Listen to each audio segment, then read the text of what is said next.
Uh, on my immediate right is Dr. James B. Young. In addition to being a good friend of Dr. Drew Kompuris, he has other distinguishing qualities.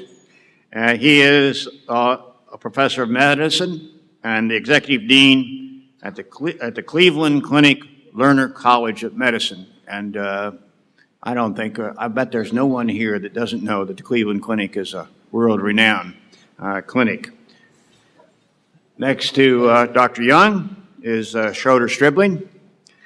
Schroeder is the executive director of In Street Village Women's Shelter, homeless shelter. It's a multi-services shelter, which I'm sure she'll tell you about. And we have had interns at In Street Village for 15 years. I think they total a number, they're approaching probably 50 interns. And Sonny was there this summer. To Schroeder's immediate right is Rael Nelson James. She is the executive director of LIFT in DC, which is it at the Perry School? Is that what it's called, where your offices are located? Yeah. And Kyle Smucker was at LIFT DC this summer. And there was somebody else who I was, when I was there to visit you all, I missed. Who's the other person? Kate Murray. Okay, thank you. And where's she from? Middlebury. Okay, good. And Rose Adams is the executive director of the Arkansas Community Action Association. And Rose has also actually taught with David Sink here at the University of Arkansas at Little Rock, and I've known her a little bit for a long time because we came down and we had meetings here together. Thank you all. We're very appreciative for this. We're looking forward to hearing from each of you, and then more in informal and in the breakout sessions later. Jim. Well, I'm just going to sit here if that's okay. I usually use the opening remarks that I'm going to be like Winston Churchill, try to be sincere, try to be brief, and try to be seated. Since I'm already seated, maybe I can go on a little bit. But I also like to quote Winston Churchill. It's very appropriate for this particular group, this particular task. It's from a speech that he gave at graduation at Oxford University in the 1950s, which actually was a knockoff on a longer speech he gave back in the 40s when the Battle of Britain had just begun. He refused to wear academic regalia. Churchill was an iconoclast. Sat up on the stage in his three-piece suit with his bowler hat, smoking a cigar. Walked up to the podium, plopped the cigar down on one side of the podium, plopped his bowler hat down on the other side of the podium, grabbed the podium, and stared out at the audience for about 5 minutes. People thought he had a TIA or a stroke. Sorry, transient ischemic attack for you guys, or a stroke. And finally leaned into the microphone and said, "Never give up. Never give up." Put his hat on, picked up his cigar, turned around, sat down. So his admonition of being brief, I think, was appropriate. But along those lines, it's a privilege for me to be here. Thanks, Harlan, for inviting me. I'm a bit of a sidebar here. I'm a physician, cardiologist. I'm at the end of the food chain. I'm a heart failure, heart transplant, mechanical circulatory support kind of guy. I'm not an educator. Well, I wasn't until I became dean of the college. But I've been interested in education for all my life, mostly at the higher levels, continuing medical education, residents, fellows, so-called postgraduate medical education. But now I've had to learn a lot about undergraduate medical education, and things have extended into pre-baccalaureate undergraduate education, and then also now more recently into secondary education. And it's been a privilege for me at a late stage in my career to go back and learn how to be an educator. One of the things that I have been interested in at the Cleveland Clinic and within our College of Medicine is creating a more holistic curriculum that really focuses on professionalism. And professionalism is something that I think undergraduates, pre-baccalaureate undergraduates, don't get exposed to very much. We begin to talk a lot about professionalism when we move into graduate medical education, much like the Clinton School focuses on. But probably the two biggest spotlights end up being on medical curriculums and on law school curriculums. And I was very interested to sit through the pre-law students and law students discussion yesterday of their experiences in poverty-based education and the tutorial experience, if you will, that they get in that education.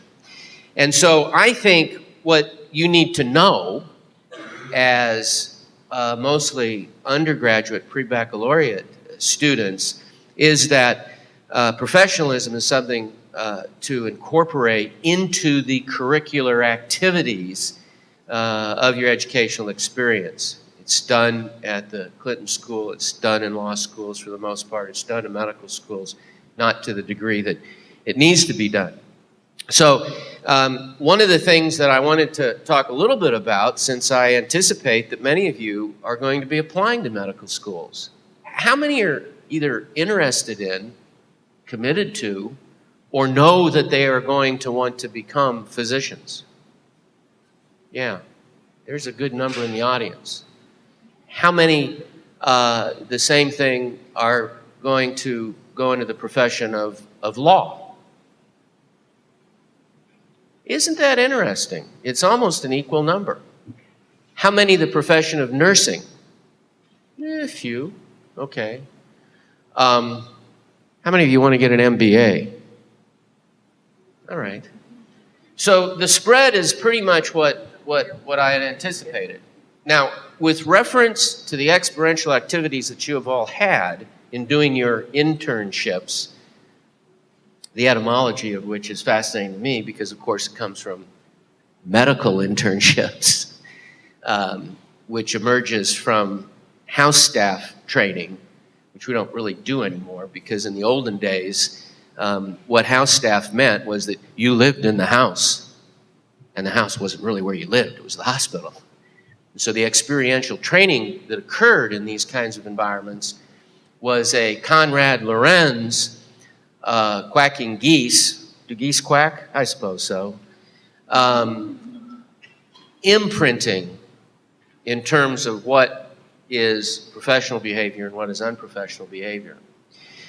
So I think with the interest that you all have in poverty studies and in trying to make our community a better community, I think I applaud you.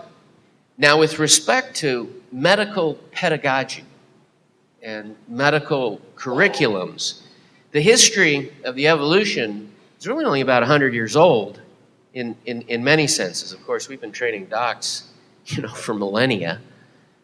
But 100 years ago, actually 102 years ago in the United States, North America, teaching students to become a physician was terrible. Something called the Flexner Report, published in 1910, supported by the Carnegie Foundation on Education, really was an indictment about medical schools, which were highly unprofessional, generally proprietary, and focused on no real academic teaching whatsoever. Interestingly enough, the number of medical schools in 1910 in the United States went from 155 to 60 in 1940. And then re-rose as a redefinition of curriculums and pedagogy and medical training occurred. It was at that time, in the 1960s, that all of a sudden, as you heard, the war on poverty, 1964, Medicare started coming available and starting influencing the training of physicians, and for the first time, really introduced into the modern profession of medicine the concept of professionalism as it related taking care of individuals that are struggling and having difficulty and under the poverty line. Now, yesterday, as I sat through things, one of the important issues, there wasn't a single session or almost a single individual that got up and talked where some form of illness, mental illness, physical illness. We just talked about disability. And oh, by the way, I have the solution to your brother-in-law being the judge determining these cases. It shouldn't be a judge. It should be a doctor that determines the answer. But that's another issue. There were doctors on both sides. Yeah, well, they were getting paid by the wrong people. So the point is, we've come today to another juncture. And 2 years ago, the second, quote, Flexner report was published, which stressed a different kind of doctor being created. We have incredible models of very humanistic and professional physicians, but I think we've got problems serving the entire community. Now, our educational efforts focuses on really 9 competencies that we're required to teach, and of course, medical knowledge. Yeah, you got to know where your spleen is. Clinical reasoning. What are you going to do when someone shows up? I got a headache. Clinical skills. You don't want the plumber operating on your heart. The ability to communicate, professionalism, and interestingly enough, Harlan, here it is, healthcare systems. Now, unfortunately, that's been a little politicized. One of the things that we have to do, I think, with poverty education is depoliticize the process. I wouldn't mind having one party and then everybody having a view underneath it, because there are arguments on both sides of the fence, but become a highly charged politicized environment. But what you need to know is that we are required to teach healthcare systems, which in fact talks about access to healthcare, poverty issues, troubling issues such as battered women, abandoned children, and all of the things that many of you saw with your internships during this past summer. So how do we do it at the Cleveland Clinic? And then I'll turn it down to the next one in line here. We have a small, what I describe as a Montessori-like boutique College of Medicine. The medical degree actually comes from Case Western Reserve University. Everybody knows, who knows what Montessori education is? Yeah. You know, it's amazing because when I talk to older people, only 1 or 2 hands goes up, unless they've had kids in Montessori school. But it really is a mentoring kind of environment that began about 10 years ago, which has a philosophy of no grades, no tests, no class ranks, no distinctive honors, 32 students in a class, highly mentored group of individuals that as part of it has a research mission to become physician investigators. Now that might turn you off and say, oh, I don't want to go clone genes. I'm not a test tube rattling kind of guy or gal. But the definition of research is huge and extends into social research, social sciences, and interprofessional research. And that's where I think with our educational pedagogy and curriculum, that's where we have a huge problem right now. As I heard the stories of the, House of Ruth, not knowing about the people that were around the corner in the homeless shelters, not knowing about the people who have medical problems where there were medical services that were required for the addictive personalities that they were dealing with, that is an example of where we lack our interprofessional educational relationships. And so in our school, we try to stress some of those things. And we also have a humanities and medicine program where the students, in addition to their year-long research requirements, are forced, asked, required, I don't know how you want to term it, to do a variety of community service activities. And it's just not lip service in terms of community service activities. It's something we believe in, and we believe in it because it's part of professionalism. It's part of what it means to be a physician. And I think people in law school and in the law profession and in the nursing profession can say the same sort of thing. So the final thing I wanted to say is that professional graduate schools, I think, are changing how we select students. Now, unfortunately, we're boxed into a corner. We have 1,700 applicants. We interview 250. We take 32. We go 50 or so deep in our rank list. Our average GPA is 3.85, and our average MCAT score is 36. So those of you that know anything about that stuff, that's pretty high. But I hate that. I hate it, because grades don't tell you anything about what a professional individual is going to be, and about the individual, I almost said patient, the individual student applicant. And so a more holistic selection process is absolutely required, and I think the community service issues that you folks have been involved in is terribly important. So what do you need to know? I think follow your passions, no question about that. Become a professional in whatever arena that you go into, and remember that community service has got to be a huge part of professionalism for whatever you do. So those are the comments I was going to make, and I'll pass it down the road, and we'll hear about some more specific projects and elements. Thank you.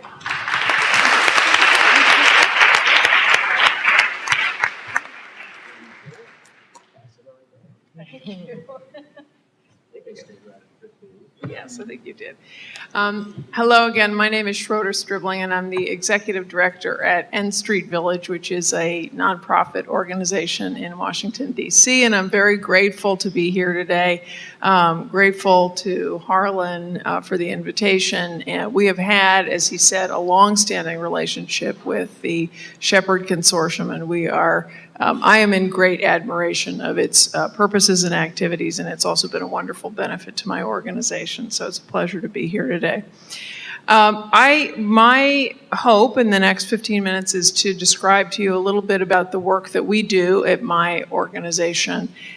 We are an organization that serves homeless and low-income women and families, and so part of my goal in the conversation is to help ensure that everybody feels familiar with some of the major topics and trends and issues regarding homelessness policy and planning. So a little bit about what we do, a little bit about the big picture issues, and then offer you some of my perspective on what I think are the really persistent challenges and questions facing all of us that are going to continue to face us until we make some significant advancements. And I just want to say a caveat that I hope you'll bear with me as I move around a little bit to various topics, but I hope just to at least throw out some things that will stimulate all of our thinking and discussion going forward, and then I know there will be a time for questions and discussion in the breakout session, and I expect that there are varying levels of subject matter expertise in the room with regard to homelessness. So I hope I hit about the right note. I want to start out by saying something that I often say when I talk with people who visit N Street Village, or when I talk with funders who need a lot of education often about homelessness and the issues that we're trying to address, which is a very simple discussion about what causes homelessness. And I often ask people to think of, and I can't do this holding a microphone, but think of a Venn diagram, you know, with two circles that have a middle that intersects. And the way I think of it is that an individual's risk for homelessness increases when they accumulate risk factors from two large groups, and these are the two circles in the diagram in my head. One group is all of the environmental risk factors. So this sort of takes us back to some of the things that Sheldon was saying at the beginning of his discussion, and Johnson's words in the War on Poverty. All those environmental risk factors, you know, the circumstances that you're in, unequal access to education, discrimination and racism, and lack of opportunities, inadequate supply and amounts of affordable housing, the income disparities, et cetera. So those are all the environmental risks that we're all up against. In the other circle is a circle of individual risks, and that could be mental illness, addiction, divorce, trauma, foster care placement, loss of a spouse, loss of a job, et cetera.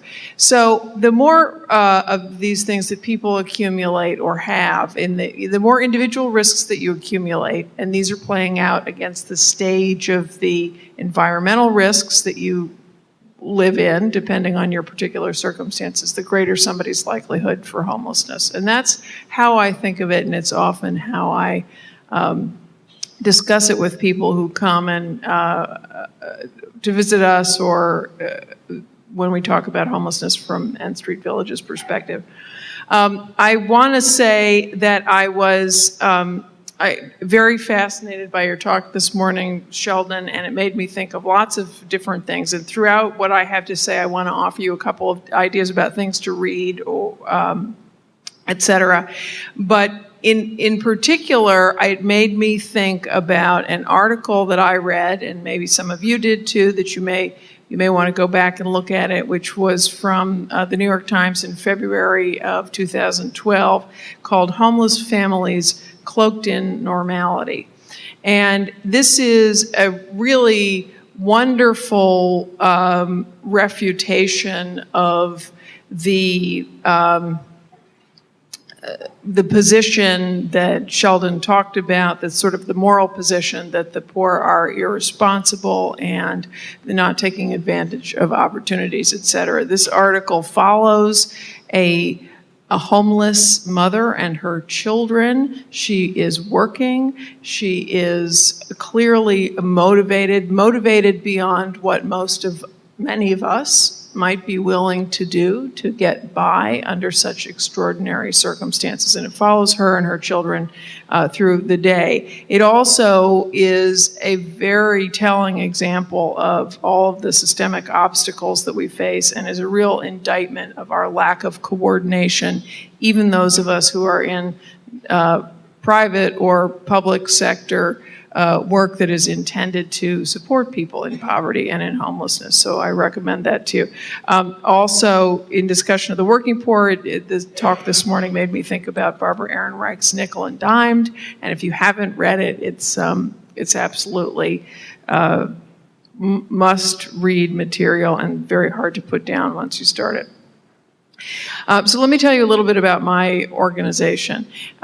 N Street Village, the mission of N Street Village, was founded in the 1970s, and it was founded as an ecumenical effort. A number of different faith communities came together and decided to respond to the poverty and social ills that they saw right in front of their doors. And they started with the soup kitchen and allowing people to sleep in the sanctuary of the Lutheran church that is right across from our main location. Over the years, the organization grew, and there was a major campaign to purchase property across the street from the church and develop our flagship building, which is a large building that covers a city block right in downtown DC.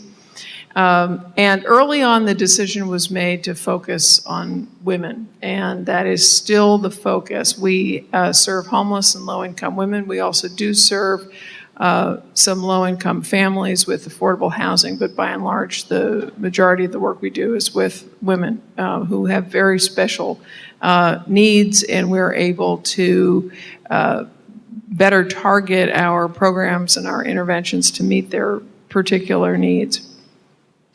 We provide a range of housing, all the way from shelter through some long-term transitional housing to permanent housing. For women, we have some housing that is specialized for certain needs. So for women with HIV/AIDS, women with mental health issues, women with addiction, some housing for women with co-occurring mental health and addiction issues, as well as shelter that's open to anyone. And about 250 women in any given year will be resident with us at one of our 3 different sites that offer residences.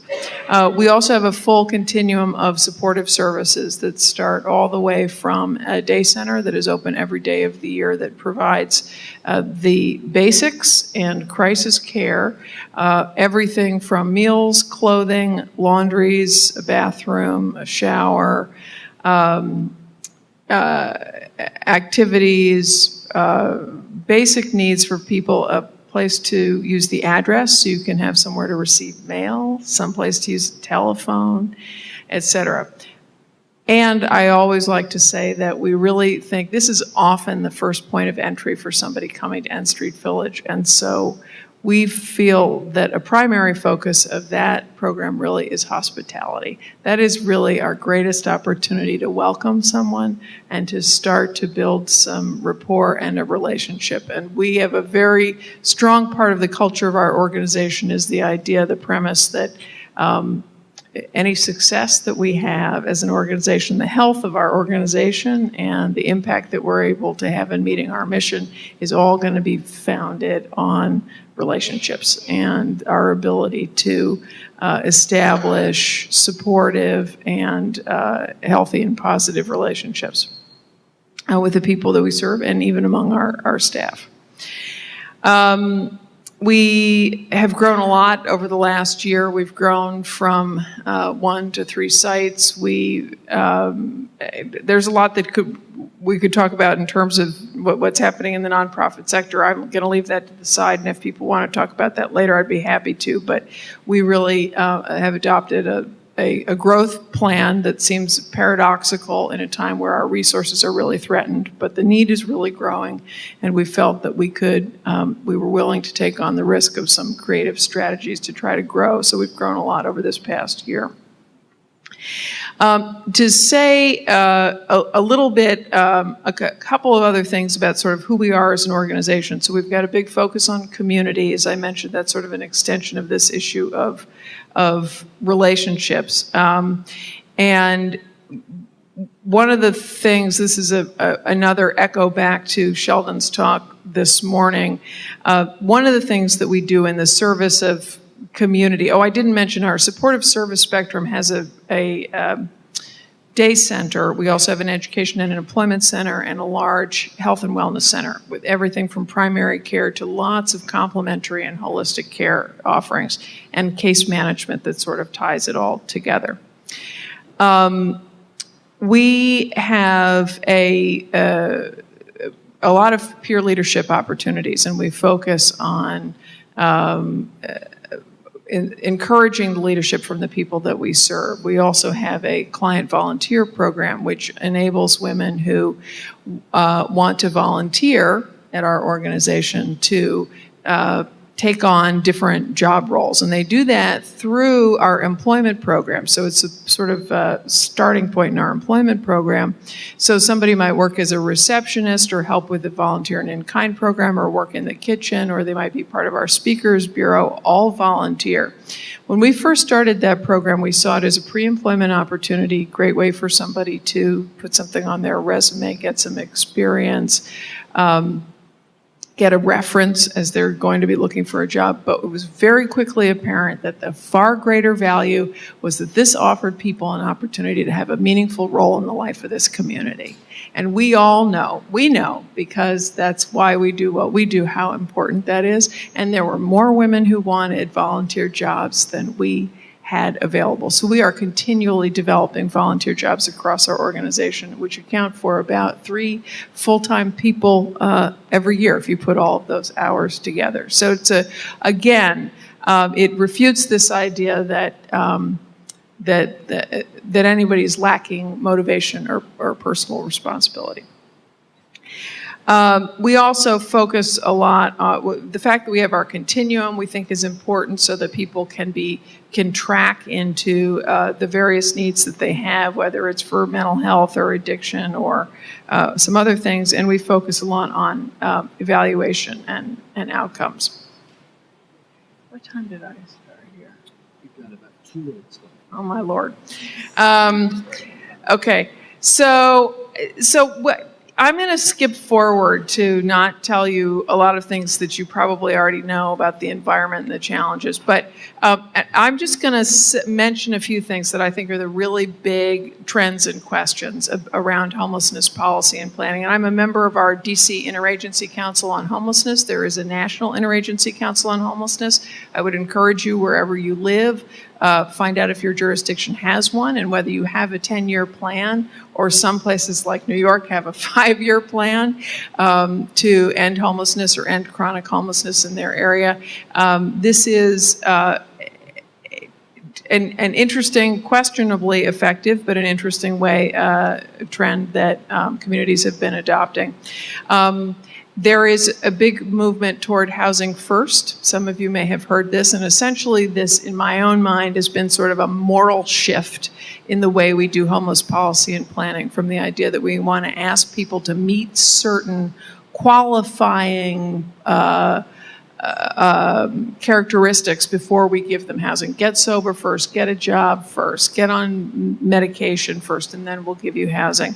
And now we're taking sort of a flipped approach of saying, you know, you're going to be far better able to do those things if you've got a stable place to go home every night and some place to sleep and you're getting rest, et cetera. So there are a lot of ways that people interpret housing first, and it works better than others. Here's another article that you should read, is Malcolm Gladwell's $1 Million Murray, which was published in the New Yorker 2008, something like that, but I think you can find it pretty easily. Big conversation now about whether there's a role for transitional housing or not anymore. We used to rely a lot on transitional housing. The new federal funding for homelessness used to be McKinney-Vento funding, and now it's coming down as the HUD will be loaded by the funding from the HEARTH Act, is really going to penalize communities for having more transitional housing. So it's another big question. I'm skipping forward. I want to offer one other resource. I have a personal special interest in social policy around mental illness and the mentally ill and disabled. Because I think that's one of the things that we see a lot at our organization, is sort of the effects of long-standing failure of social policy around this issue. A good book to read is Crazy by Pete Early. It is the story of his son and his experiences in the mental health system as he developed schizophrenia, but it is also the history of the last 50 years or so around how we have social policy around treating the mentally ill.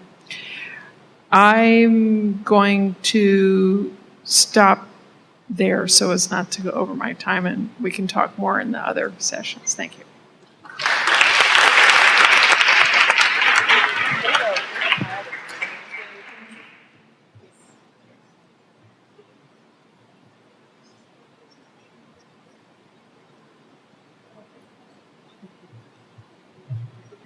No, I just threw that up.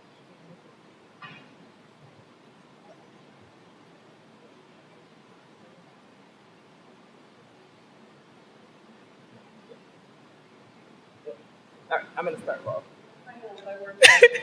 No. Oops, no. You were just right over the button.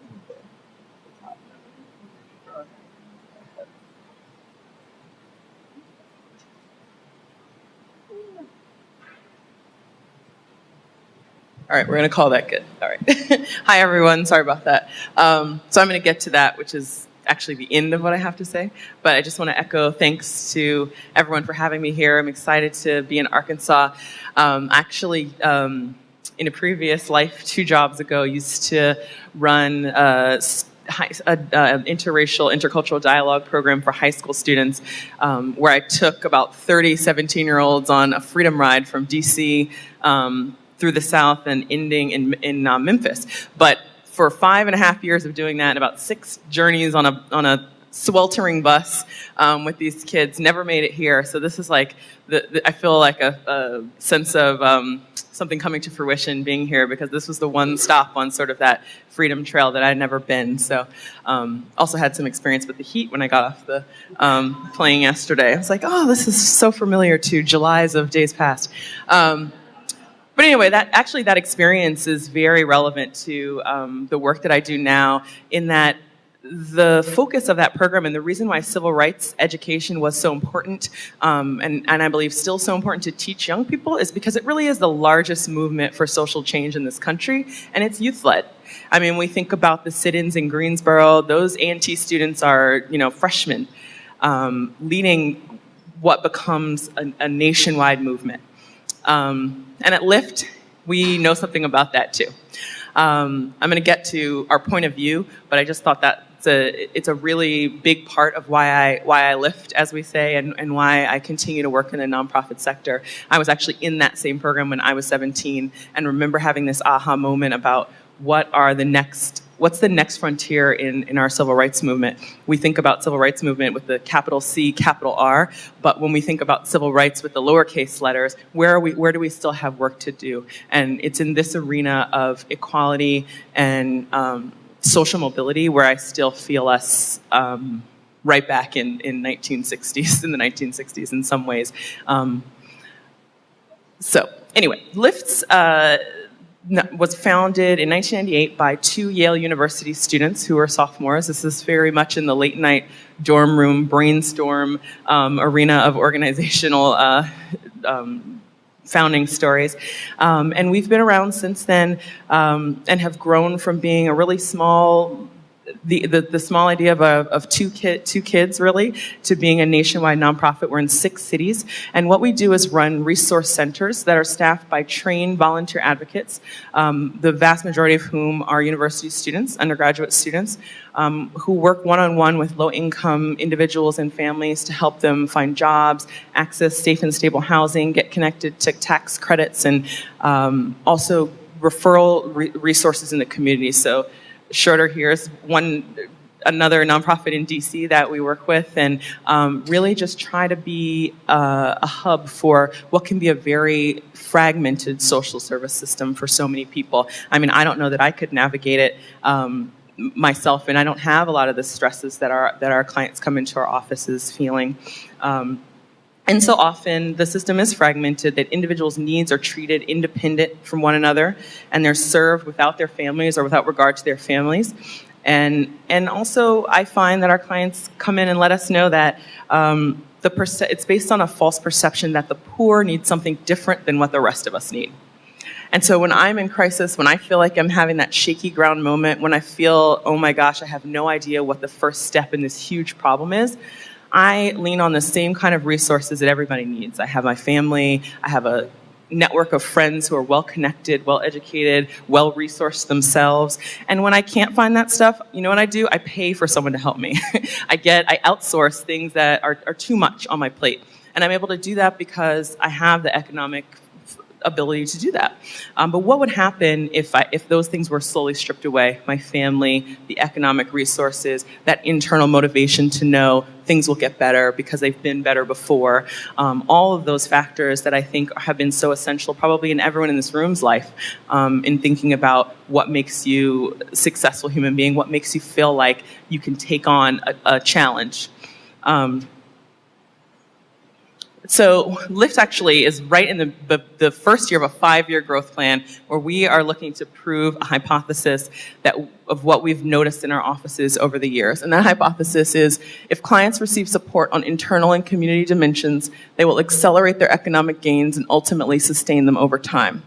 It's funny because just yesterday I looked up from what can be a very head-down job sometimes that I have, and saw Ben Bernanke on the news talking about happiness index, and I'm like, oh wow, we're starting to speak this common language of well-being, which for so long has really been left out of the equation. We think of poverty, anti-poverty, as being largely in a siloed economic, or in an economic silo, and what we found we've just completed a huge amount of research on what the first 10 years of our work has taught us about how we are moving the needle, if you want to call it that.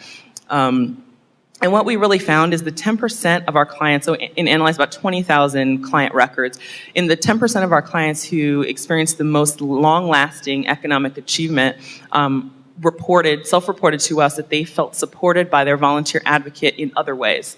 In other words, that the trusting relationship that Schroeder touched on too, the trusting relationship, the ability to do goal setting in an environment that is comfortable, the friendliness of the office environment, the customer service, help them to drive economic gains and feel like they knew where to turn if they had economic setbacks again.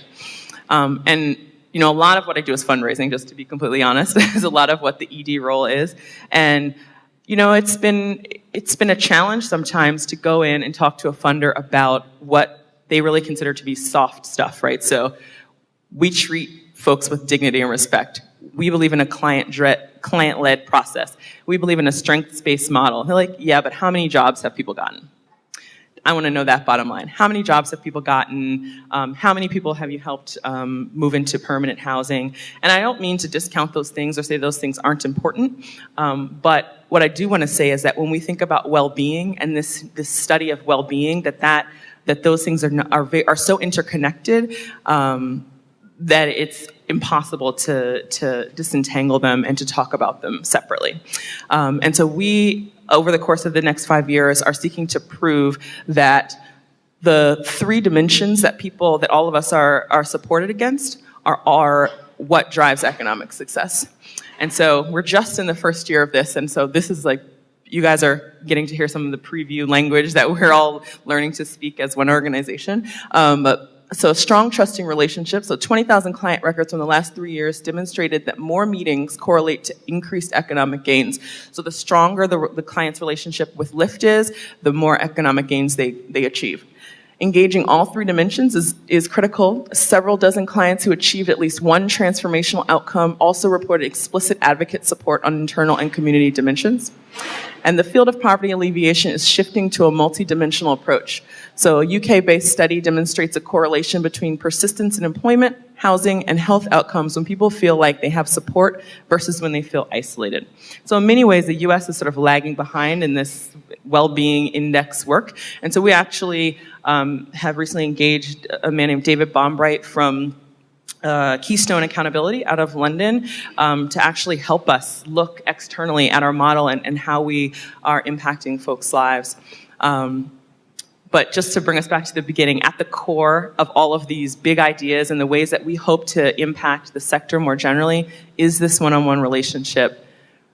2 folks sitting side by side at a computer, one of them a tenacious, motivated, well-trained college kid in many cases, and one of them someone who's reached out to us to work on some goal that they have in their life, be it they're homeless and they want to move into stable housing, or they have a kid and they need to find affordable childcare, or they can't afford to get to work every day because transportation costs are too high, or something much longer term.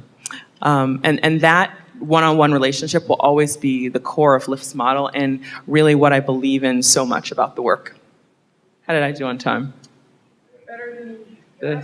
Okay. I have a couple more minutes, so what else can I tell you about Lyft? I'm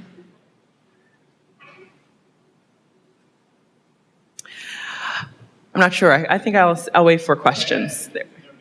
Okay. All right. Thanks, everyone.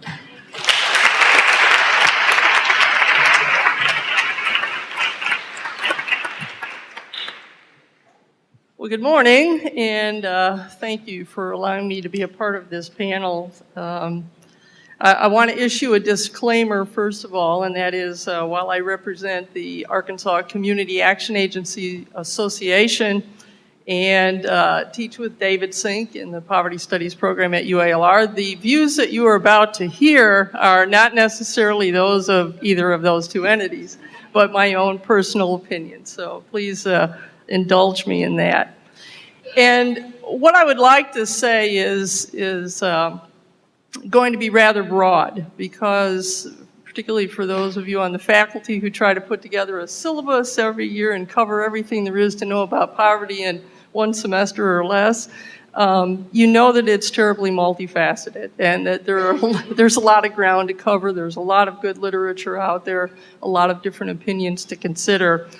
And there's a tremendous amount of interplay in those Venn diagrams that exist over and over and over when you're talking about the poor and when you're talking about poverty.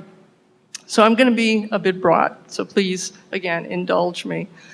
As Sheldon mentioned, it's almost 50 years ago that Lyndon Johnson declared the war on poverty and the Economic Opportunity Act was enacted.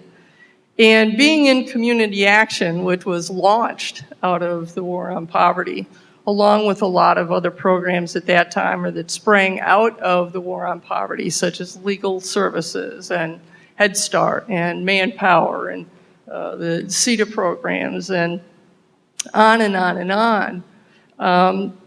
We're all now in my field kind of stepping back and rethinking the past 48 to 50 years of where we came from, what's occurred, and what the future is likely to hold.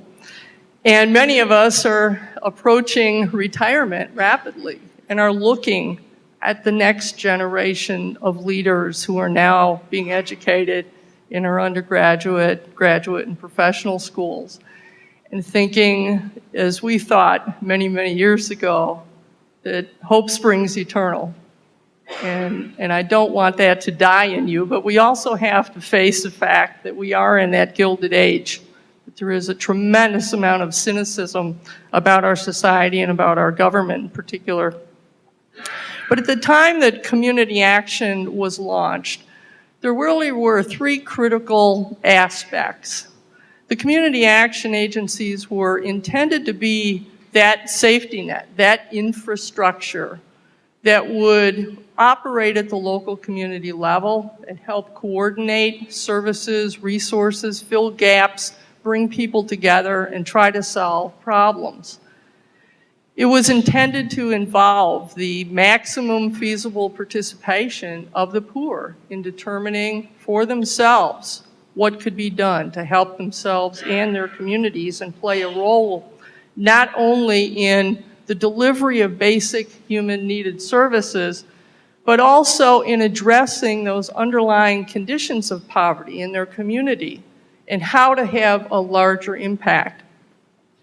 And one of the things that I think is particularly important is always bearing in mind the principle of balance, that we have to have in place services to meet immediate needs, but we also have to be thinking ahead about how we can work collectively to have a bigger impact that's going to go towards solving the problems rather merely treating symptoms. And particularly, I think, in rural states like Arkansas, as we now start thinking about community action, one of the things that we've looked at is how we've changed over the 50 years. Originally, we were designed to be community agents of change, catalysts and facilitators of change. But what happened, I think, as Sheldon pointed out, as the Reagan era was ushered in, and there was a real change in attitude about the poor and about poverty and about the role of government, we saw a change in community action because the funding at that particular time went from a model of being direct from the federal government to the local communities to instead being a block grant that went through the states and then to the community action agencies. And I don't think it was a mistake, or unintentional rather, that the name was then the Community Services Block Grant. It wasn't the Community Action Block Grant. And over the past 30 years, unfortunately, to some extent, community action has become the service delivery mechanism in communities throughout the country. And we have really lost that part of our mission that was to be community action. And now, as we're approaching the 50th anniversary, many of us who have been in the field for a while and bringing together emerging leaders in the field are starting to look at how to turn that tide. How do we get back to our roots? And particularly in rural communities where they've seemed to have been abandoned by any kind of national policy. where you have to drive 10 or 12 miles to a gas station because the last one closed up 5 years ago. You have to go 25 or 30 miles to a supermarket to get nutritious, affordable food for your family. Small businesses have closed. Are we going to, as a nation, allow the extinction of rural areas in our small towns? How do we play a role in revitalizing those areas and bringing people back rather than seeing the out-migration of population that we've seen, for instance, from the Delta? And it's a bit concerning to me when we are talking with students about what their future might hold if they want to return to their home communities and be leaders. What is their incentive to do so? What do we have to offer them if they go back home?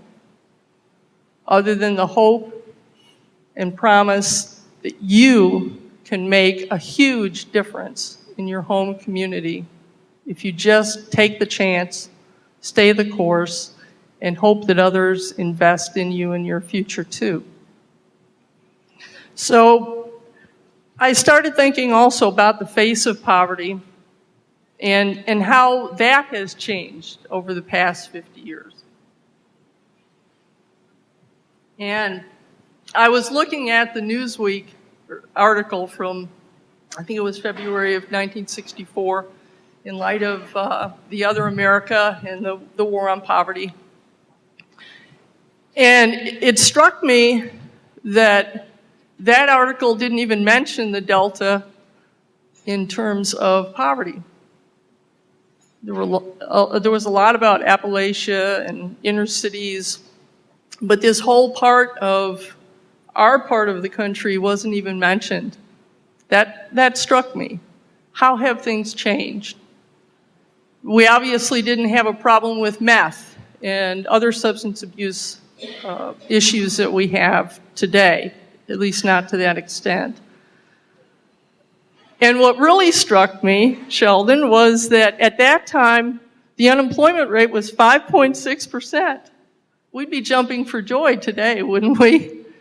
President Obama wouldn't have much of a worry in terms of re-election. So how things change. And if we could declare a war on poverty when the unemployment rate was 5.6, what is wrong with us today? Why do we not see the problem? Why do we not want to face it? And then we have the plight of the near poor, those folks who are always kind of on the margin and at any one point in time are going to be officially poor. And as Sheldon was speaking about the 11% of the population in poverty in 1974, that was me. I was one of those 11%. And so I have a stake in this. I have some skin in the game. But I was one of those kids who grew up in that near poverty area, and it was always dependent upon whether my dad was working 2 jobs or just one, or whether my mom was working, or one of us was sick, or the car broke down. But you make it through. And one of the things that struck me about the recovery funding was that for once, our agencies now had an opportunity to serve people up to 200% of federal poverty level. And we saw a lot of people we had never seen before and had to do a very quick change in our paradigm from trying to get people out of poverty to trying to keep people from falling further toward poverty. And that meant working with them on housing issues, healthcare issues. They were facing medical bankruptcy, or even just keeping the lights on, getting food in the house, trying to help them get reemployed as quickly as I could. But the sad part about that was that the day that that program ended, to someone who came to us on September 30th, we could help them. But if they showed up 24 hours later and they weren't officially below our eligibility line, we had to send them away. There's something inherently wrong when we have, as case managers and trying to help people piece things together, pull it all together, when one program, the eligibility is based upon percent of local median income, and another it's 135% of the poverty level, and another it's 200%, another it's 165%. Rather than facing the fact that when someone's in need, they're in need. So why should it be dependent upon some arbitrary number as to whether you can help them with this or that? It's like trying to order off of a Chinese takeout menu, you know, when you're trying to really, really help somebody get over the hump. We have that lack of national policy. Everything is piecemeal. It's patchwork. So how do we get to a point where we can pull it all together?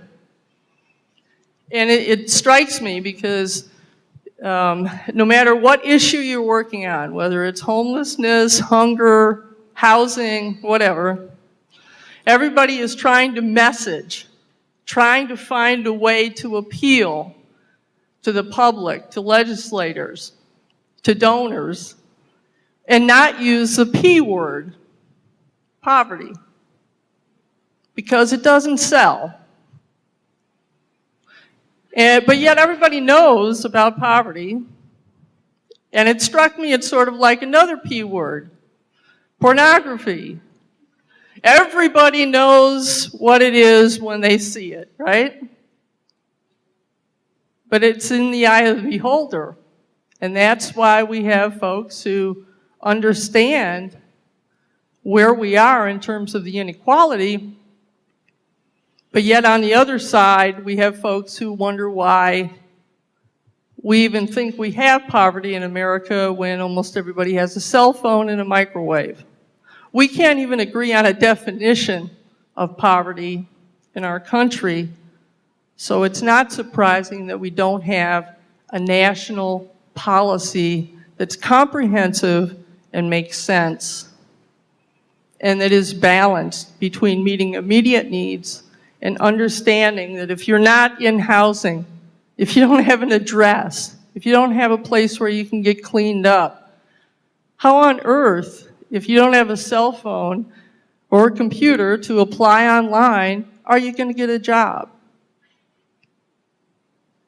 So a lot of it has to do with social perception. So what I would say in terms of what you need to know is that you need to be aware of the scholarly journals, the literature, what the research says. But you also need to keep your finger on the pulse of social media and the general media, current events, to know what's going on and what people are thinking. Because I can guarantee you when people go into a voting booth, they're not thinking about that journal article they read last month. They're thinking about what was on Fox that morning or what somebody's blog said last week. So again, balancing between the research and knowing what the public is perceiving and thinking and acting on is very important if you're going to be in a position to influence any kind of policy. And I just wanted to touch on the question about Head Start before, having been a former Head Start director. It's not, again, it's what you're measuring and who did the study, what's the methodology, and those are the probing questions to continue to ask. Because where Head Start is concerned, it was never designed or intended to be an early childhood education program. It was intended to be an early childhood development program.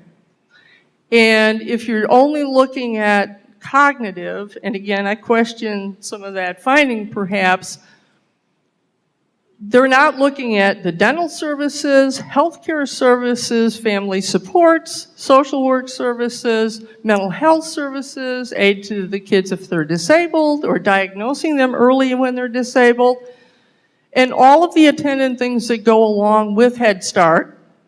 Not to mention the fact that I'll bet you could walk into just about any public school in this country and someone there, a teacher aide or a teacher, was a former Head Start teacher or teacher aide.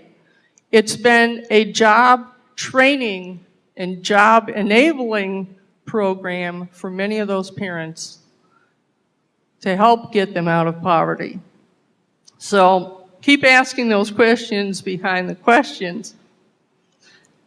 And so in closing, I just want to say that as we're looking back across the last 50 years, the decisions that are going to be made now in the near future are going to be affecting us for the next 50 years. And this is your time to play a significant role. So keep a balanced, open mind about the things you read, the things you hear. Think critically, help others to do the same. And there's great, great hope and promise for the rest of our country. Thanks.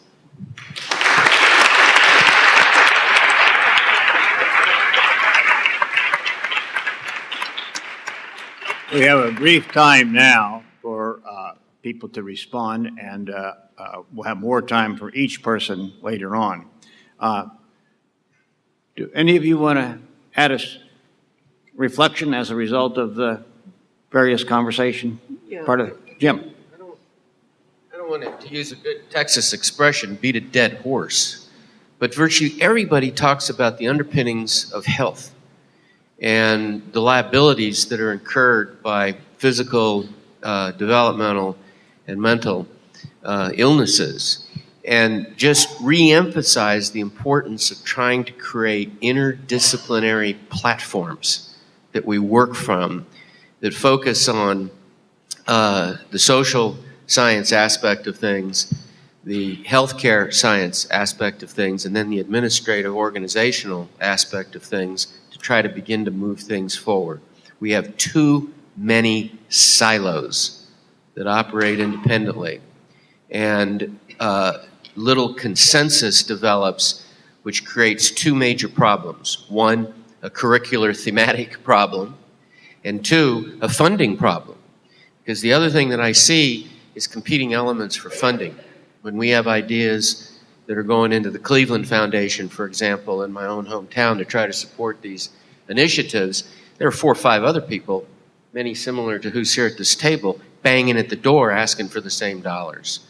And so coalition forces, I think, absolutely have to be developed. Well, and if I can add on to that, it's not just even the organizations or sectors that are competing for those dollars, but it's also a matter of, if it's great if we put more money into Head Start, but if you're going to do it at the expense of cutting utility assistance programs or SNAP program, and now that kid is in Head Start, which is great, but when they go home, there's no power on, or the food runs out before the end of the month, what's your net gain as a country? We're just slicing the pie a little differently, and maybe it's time to think about getting a bigger pie. That's not going to fly. I just also want to just say thank you to everyone here, because I actually think at my core, I believe that part of the solution to everything that ails this country is that young people get involved in just thinking, just the number of brains in the past couple of days that have been focused on this subject, to me, is part of the really transformative solution. At Lyft, we don't, you guys are already really there. You're a group of people who are really there. But at Lyft, so many of our volunteers are accounting majors or something totally unrelated to thinking or acting on solving poverty. No, not thinking. Thinking about poverty, not thinking more generally. Accounting is lots of thinking. But and really get launched into a transformative service experience through volunteering at Lyft. And maybe some of them change their major and become a social worker, but most of them don't. Most of them stick with their original career plan. But what it's doing is putting more people out in the world who have an experience with some of the realities of their neighbors, really, who are struggling. DC is a very small city, and the amount of metaphorical distance that there is from Georgetown to my office on New York Avenue is huge. But the actual distance in miles is not so much. From my office in the Perry School, I can see the Capitol. And here we are at the capital city of this, great country, really dealing with some of the most persistent issues of poverty in our city. So thank you all for the work that you're doing and will continue to do in this area. I would only add one other thought in response to what Rose and Jim were just saying about the difficult choices around the economics of it, about supplying social welfare dollars in support of people in poverty, or competition around funding for these efforts. Because one of the themes that's gotten a lot of play, and if you read the $1 Million Murray article, it talks about this, but there's been a lot of discussion in general, is another angle on the cost issues, which is that essentially, but if it all boils down to what we all know, which is that an ounce of prevention is worth a pound of cure, that if we were to have adequate supply of certain things in the first place, we would avoid tremendous amount of public cost in other areas. So for a very quick example that this Malcolm Gladwell article points out, and as we all know well from the last 5 years discussion of this and many programs which have been replicated around this, 10% of, this is a generalization or generally accepted, 10% of the homeless population are folks who are considered chronically homeless. So these are the most disabled, the folks with the most health issues, mental health issues, addiction issues, aging now, most at risk of mortality, et cetera. And the cost to society and the cost of programs like mine is half of the total dollars that we spend on dealing with homelessness. So 10% of the folks are costing 50% of the investment that we're making. So if we could really flip this around and understand what the costs of developing permanent supportive housing, which is, we believe, the right intervention for people with chronic homelessness, which is housing with supports built right into it, that upfront cost would help us avoid tremendous social costs in the future. It's not rocket science, but it takes an awful lot of political will to change that.